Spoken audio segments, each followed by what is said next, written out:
what other ways of identity theft is there? There's phone and utilities fraud, bank and finance fraud. Yeah, you could open up a electrical, a utility account in someone's name by taking their information. You're right about that. You can get a telephone that they would open up. And sometimes the problem is you don't realize that the identity's been stolen until, of course, the person who's stealing your identity is not going to pay the bill. Right. So you don't know that this has happened until there's like a collector a collector comes from you, or your credit report has damage against your name. That's why it's important to get your credit report. You are entitled one free credit report a year from each of the 3 agencies.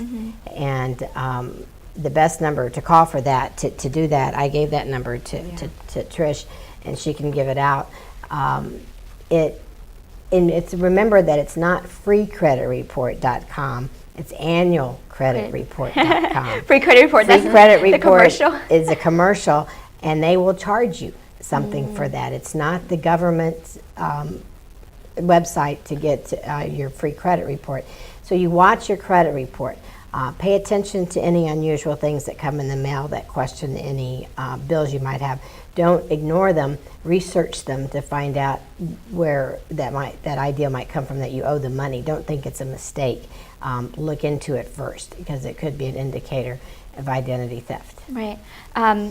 Chị Thảo, còn những cái cách nào khác mà cái danh tính của mình có thể bị trộm? Dạ, cái danh tính của mình có thể bị trộm là cũng như là mình thường mấy cái bill mình gửi về đó, pha lê mình xài thẻ tín dụng đó, mình gửi về khi một đống bill, ví dụ mình xài 10 mấy 20 ngàn, mình nghĩ là nó chặt đúng, nhưng mà khi mà mình coi á, như Barbara vừa mention đó, là mình phải coi kỹ. Khi mà bill về mình rà cái receipt của mình, dựa trên cái bill, cái amount đó mình trả đúng hay không.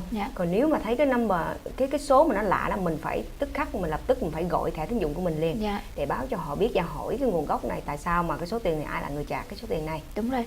Đúng rồi, kính thưa quý vị, là nhiều khi cái người mà trộm cái nhân tính của quý vị, họ chỉ mở một cái đường line điện thoại hoặc là trả tiền bill, tiền điện gì đó cũng được, dùng cái account của quý vị thôi. Và nhiều khi mình không có để ý là mỗi tháng mình cứ trả tiền bill, nhưng mà mình không có biết là tại sao cái con số tiền này nó nằm ở đâu, hoặc là nhiều khi tới lúc mà trễ quá rồi, tại vì mình không có biết là cái danh tính của mình đã bị trộm khi mà cái người collector, hay là tại vì họ không có trả tiền, khi mà họ gọi lại nói là cô đang thiếu cái số tiền này thì mình mới biết, thì lúc đó là hơi muộn. What about government documents fraud? Are there anything of that? Government documents, as in, I guess, your Social Security card. Like, what can they do with stuff like that? I mean, generally, if anyone steals your Social Security number, they may work under that number, and that's where on your birth date, the Social Security usually sends out a statement that shows you your wage and earnings, on your lifetime. And that's certainly a good indicator, once again, to pay attention to that, because if someone's using your Social Security to work under, that will show more income than you had for this year. So then the IRS is going to come after you for more taxes. Oh, wow. So that's why it's always important to pay attention to any mailings anything you get in the mail, to review those materials if they're from Social Security, to make sure it reflects exactly what you've earned in that year. Wow, I didn't know that people could do that. Just pretend to be you and get a job. Yes. Just using your Social Security. Yes, Wow. yes. Cái này hơi nguy hiểm phải không chị? Dạ, chị cho anh biết cái mà bà Barbara mới nói. Dạ, cái đó là mình phải nên lưu ý, cái đó rất là quan trọng. Khi mà tất cả các mail mà mình nhận được mình phải coi kỹ.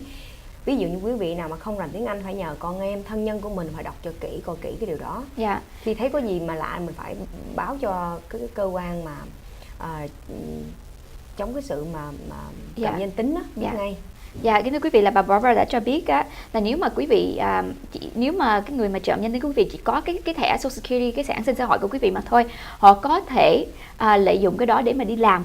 Có nghĩa là người nào đó đang dùng cái số an sinh xã hội của pha lê mà đi làm một cái cơ quan khác, thì vào cuối năm cái tiền của quý vị làm nó sẽ cao hơn là quý vị làm thực sự, thì mình phải trả thuế cao hơn. Thì nếu mà quý vị không có biết, mà quý vị không có trả thuế đúng theo cái income mà cho cái số Social Security của quý vị nó nói nói đó, thì những cái cơ quan thuế sẽ đến và đòi quý vị. Thì tuy là nếu một năm quý vị làm có 20.000 thôi, nhưng mà cái người mà trộm danh tính họ đã làm thêm 20.000 nữa, nói lên là quý vị đã làm tới 40.000, thì cái sở thuế họ sẽ đòi tiền thuế của quý vị. And there's a new kind of identity theft that we call medical ID theft. In other words, they take your medical information, maybe your insurance, or even using your Social Security again, and get medical treatment so that, like, your insurance or your Medicare has already paid for it, and then you go to get something and you find out later that that it's denied because you already had that procedure. Or maybe you get a bill from a hospital or a doctor and you were never there because someone got medical care under your identity. Wow. Cái trường hợp đó Pha Lê biết không, là Barbara mới vừa nói đó, là xảy ra rất là thường. Những cái bill mà mình bị bệnh họ gửi về đó, họ lạm dụng cái danh tính của mình, họ lấy tiền của mình. Khi mà cái insurance mình về, cái report đó nó về đó, mình mới coi cái số đó là tại sao để lấy tiền mình rất là nhiều. Thì mình mới gọi tụi insurance của mình, thì insurance mình mới nói, mình mới cho họ biết là ngày đó tháng đó mình đi như vậy, nhưng mà họ lạm dụng danh tính của mình, một người nào đó lấy cái contact information mình đó, là họ làm thì chạc rất là nhiều tiền khi mà gửi về đó. Đúng rồi, nhiều khi những cái bảo hiểm nó chỉ cho mình nó chỉ trả cho mình, xin nói là nó trả một phần của cái làm răng, nhưng mà nếu mà quý vị đã đi, cái người mà lạm dụng cái danh tính của quý vị đã đi mà đã làm răng rồi, thì họ sẽ nói tôi đã trả cái phần đó rồi, nhưng mà thực sự là mình không có làm, đúng không chị? Cho nên mình cũng nên cẩn thận về những cái mặt đó, khi mà giấy tờ, khi mà quý vị đi khám bác sĩ, cho tới giấy tờ điện, tới nước, bất cứ một cái đó quý vị hãy nên cẩn thận. So how can, this is such a big problem, and I didn't realize it was so broad. I always think of theft as just, somebody stealing your credit card, things like that. But how can you detect identity theft? Well, primarily, it's very difficult. Your credit report is one way to detect it in a primary way, other than paying attention to any types of collection calls you may get or letters of collection you may get in the mail. That's really the only way you're going to detect it, because it's going to happen and you're going to find out afterwards. It's really a focus of prevention. And that means shredding things that come in the mail, getting a good machine that cuts everything up very small. Not one of these real cheap ones, but a little bit more expensive, so that it cuts it up into many small pieces. That's in anything that has your name on it. Don't leave your magazines out. Or if you travel with your name, take the mailing label off, when you leave it behind, because someone can take that information. Not giving out personal information on the telephone to anyone who calls you. If you're buying something, or they call and tell you that there's a government program and you need to give out personal information, no, you hang up and then you call a number to check to make sure that's credible. With the census coming up, people will come and ask you questions dealing with the number of people in your house or your income. They're not going to ask you for Social Security numbers. They're not going to ask you for credit card numbers.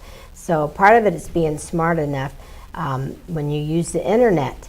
If you get an email that says that you have a problem with an account, like it's from the bank, maybe it's from your bank, do not click on those types of links. Anytime you go from an email and to a page, then click on a link that takes you to a page that wants personal information, that's a scam.